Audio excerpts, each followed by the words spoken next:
কি খবৰ তোমালোকৰ? আশা আছে সকলোৱে ভাল। সকলোকে মই এটা নতুন ভিডিঅ'লৈ স্বাগতম জনাইছোঁ। সকলোকে মই মোৰ ইউটিউব চেনেলটো ছাবস্ক্ৰাইব কৰাৰ বাবে আৰু মোৰ ভিডিঅ'বোৰ তোমালোকে শ্বেয়াৰ আৰু চোৱাৰ বাবে সকলোকে ধন্যবাদ।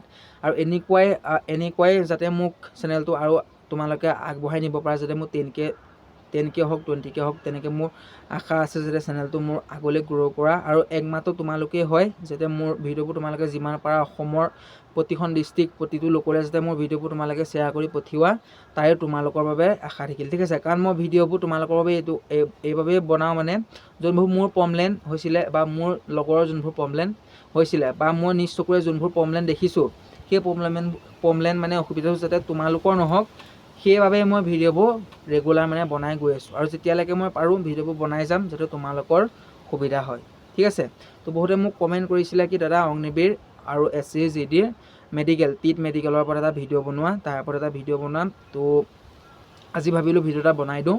তো বহুতে মোক কমেণ্ট কৰি আছিলে কি দাদা যোনটো দাঁতৰ যিহেতু দাঁতৰ চেক কৰে বুলি কোৱা শুনিছোঁ, কাৰণ যোনবোৰে মানে প্ৰথম যদি দি দিয়ে, মানে তুমি যদি এবাৰ ফিজিকেল হওক মেডিকেল, তুমি যদি এবাৰ যদি দি দিয়া, ঠিক আছে, এবাৰ যদি তুমি দি দিয়া মানে চাকৰি ক্ষেত্ৰত মানে কৈছোঁ, এবাৰ যদি তুমি ফিজিকেল মেডিকেলৰ বাবে প্ৰিপেৰেশ্যন কৰি যেতিয়া দি দিয়া, মেডিকেল দি দিয়া, তেতিয়া তুমি গম পাই যোৱা কি পাৰ্ট চেক কৰে। ঠিক আছে, মানে কেনেকৈ চেক কৰে। কিন্তু যোনসকল প্ৰথম যায় দিবলৈ, তেওঁলোকে একেবাৰে দিয়াও নাই, প্ৰথম এটেম্প। তো বহুতৰ ডিম'টিভেট কথা শুনি, বহুতৰ যিহেতুৱে কথা শুনি উৰা বাতৰি লিখা কিছুমান কথা শুনি মনত মানে ভয় সোমাই যায় যে এনেকৈ হ'বনে নহ'ব, এনেকৈ মই ফেইল হৈ যাম। তো তেনেকৈ মনতে মানে ভয় সোমাই যায়। ঠিক আছে, তো ভয় সোমাই যোৱাৰ ফলত তেওঁলোকে মানে কামবোৰ ভালদৰে কৰিব নোৱাৰে। ঠিক আছে, তো তাৰ ফলত মানে তেওঁলোকৰ অসুবিধাৰ সৃষ্টি হয়, ভালদৰে প্ৰিপেৰেশ্যনবোৰ কৰিব নোৱাৰে। ঠিক আছে, তো আজিয়ে মই সেই অসুবিধাবোৰ যাতে তোমালোকক নহয়, বহুতৰ ডাউট যে দাদা মোৰ 32টা দাঁত আছে, কিন্তু তাৰ ভিতৰত মোৰ 2টা বেয়া, মই মেডিকেল হ'ম নেকি? আৰু কিছুমানে কমেণ্ট কৰে দাদা মোৰ 32টাৰ ভিতৰত 27টা দাঁত আছে, এটা মোক সৰাই থোৱা আছে, আনফিট হ'ম নেকি?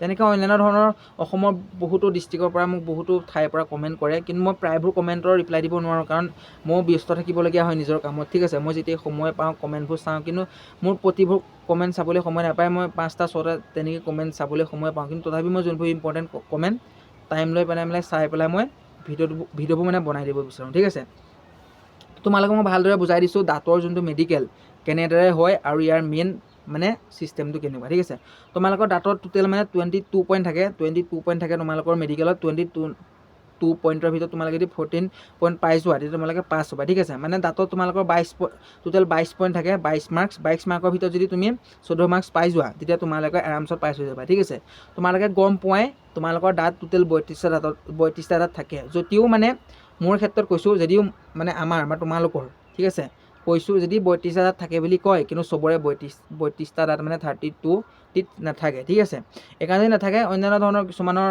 গাখীৰ খোৱা দাঁত বুলি কয়, কিছুমানৰ এনেকৈ মিঠা বস্তু খাই বেয়া হৈ যায় বা কিছুমানে শৰাই থয়। ঠিক আছে, তো 32টা দাঁতৰ ভিতৰত যোনসকলৰ 27টা দাঁত আছে তেওঁলোকে এটা লগাই ল'বা। ঠিক আছে, এইকাৰণেই কৈছোঁ ভালদৰে শুনিবা, 32টা দাঁতৰ ভিতৰত তোমালোকৰ 28 দাঁত মানে টিত প্ৰপাৰলি মানে পূৰা ঠিক থাকিবই লাগিব। ঠিক আছে, মোৰে এটা দাঁত ছাইডত সৰাই থোৱা আছে, কিন্তু মোৰ 28টাতকৈ দাঁত বেছি আছে। তো ময়ো প্ৰথমতে ভাবিছিলোঁ, কাৰণ মই ফাৰ্ষ্ট দিছিলোঁ, ময়ো যেতিয়া প্ৰথমত দিওঁতে মই ভাবিছিলোঁ যে মই আনফিট হ'ম বুলি, মই দাঁতটো লগাই যাম বুলি ভাবিছিলোঁ। কিন্তু মই আৰু কিছুমানক সুধিলোঁ যে দাঁতৰ এনেকৈ কিবা চেক কৰে নেকি, কি তেওঁলোকে মোক ক'লে কি, মই কিছুমান সুধিছিলোঁ মানে আগৰ আৰ্মি মেডিকেল যোনসকলে পাছ কৰি থৈছিলে আগৰ বা চাকৰিয়ালৰ পৰা সুধিছিলোঁ, মই নিজৰ মামাকো সুধিছিলোঁ, ক'লে বোলে ইমান বোলে দাঁত বোলে 28টা থাকিলেই হ'ল, এটা যদি তোৰ বেয়া হৈ আছে একো নাই বোলে, টোটেল মানে 28টা দাঁত মানে থাকিলেই হৈ যাব।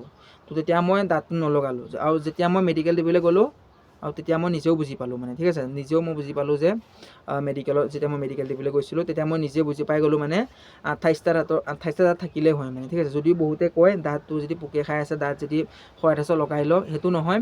তোমাৰ যদি 25টা 26টা আছে, 27টা আছে, মানে তোমাৰ 28টা হ'ব কাৰণে এটা দাঁত লাগে, তেতিয়া তুমি লগাই ল'বা। মানে প্ৰপাৰলি 28টা দাঁত থাকিব লাগিব।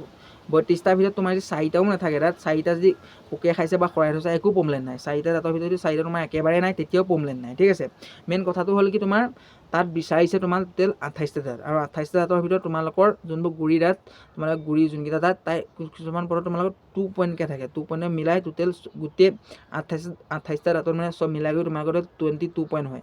কিন্তু কিছুমান দাঁত তোমালোকে গম পায়, কিছুমানৰ যোনটো কুকুৰ দাঁত বুলি কয়, কিছুমান দাঁত অগা পিছা থাকে, তাত মানে পইণ্ট নাপায়, ঠিক আছে। তোমালোকৰ যোনবোৰ দাঁত মানে এটা দাঁতৰ লগত সিটো দাঁত মানে পোনকৈ লাগি থাকিব লাগিব, ঠিক আছে। তাত মানে তোমালোকে পূৰা প্ৰপাৰলি মাৰ্ক পাবা, ঠিক আছে।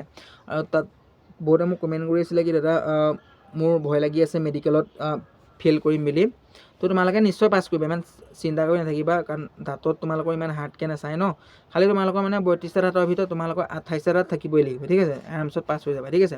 তো বহুতে মোক কমেণ্ট কৰি আছিলে কি দাদা মেডিকেলৰ ওপৰত ভিডিঅ' এটা বনোৱা, মানে দাঁতৰ চিন্তা হৈ আছে বহুত, প্ৰিপেৰেশ্যন কৰিব পৰা নাই ভালদৰে। চিন্তা কৰি নাথাকিবা, যদি 28টা দাঁত নাই তেতিয়া তুমি মানে যদি 2টা লগাবলগীয়া থাকে 2টা লগাই লোৱা, যদি এটা লগাবলগীয়া থাকে, বেছিভাগৰ 28টাতকৈ বেছিয়ে থাকে বা 28টা থাকে, ঠিক আছে। ইমান চিন্তা কৰি থাকিব নালাগে, আৰামছত পাছ হৈ যাবা, মাথো প্ৰিপেৰেশ্যন ভালদৰে চলাই থকা, ঠিক আছে। তো ভিডিঅ' যিমান পৰা শ্বেয়াৰ এটা কৰি দিবা লগৰবোৰলৈ।